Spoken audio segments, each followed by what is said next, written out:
चला तर आज बनवूया नो बेक चीज केक, ते पण ओरिओपासून. ओरिओचे बिस्किट्स घेतले आहे मी, ते एका बाउलमध्ये काढून ठेवले. त्याच्यानंतर त्याच्या आतमध्ये जी क्रीम आहे ती एका दुसऱ्या बाउलमध्ये काढली.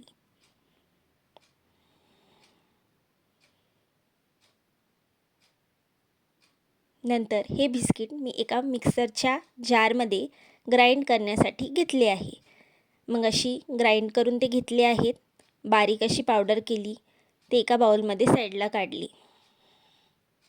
मग मेल्टेड बटर घ्यायचं आहे, म्हणजे बटर घेतलं आहे आणि त्याला मेल्ट करायचं आहे. तर मी एक डबा घेतला आहे ज्यात मला ओरिओ केक तयार करायचा आहे. त्यामुळं मी जे मिश्रण आपण बारीक केलेलं होतं त्यात मेल्टेड बटर घालत असं त्याला फ्लॅट करून घेतलं आहे. हळूहळू स्प्रेड करायचं, जेणेकरून ते पूर्णपणे त्या डब्याला चिपकून जाईल असं त्याला स्प्रेड करत राहायचं. ते थोडा वेळ फ्रीजमध्ये ठेवायचं. मग मी इथं पनीर घेतले आहे, त्याला कट केलं आहे बारीक असे त्याचे क्यूब केले आणि ते पण मिक्सरच्या जारमध्ये घेतले. मग त्यामध्ये मी अमूलची फ्रेश क्रीम टाकली आहे. त्याचबरोबर जी क्रीम आपण ओरिओच्या बिस्किट्समधून काढली होती ती पण त्यात घातली आहे आणि चवीपुरती अशी साखर घातली आहे. तुम्हाला जितकं गोड करायचं तितकं.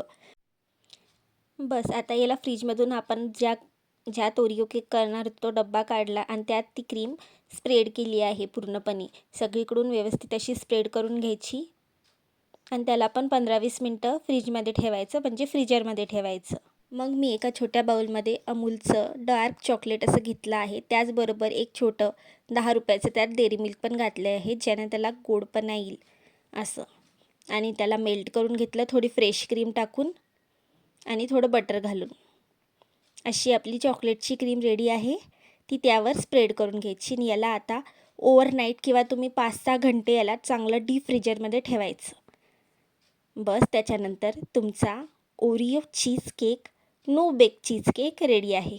खायला हा खूप छान लागतो. तुम्ही एकदा नक्की तयार करून बघा घरी, खूप टेस्टी आहे. चला तर मग माझ्या पण चॅनलला लाईक, शेअर, सबस्क्राईब नक्की करा आणि ही रेसिपी नक्की ट्राय करा.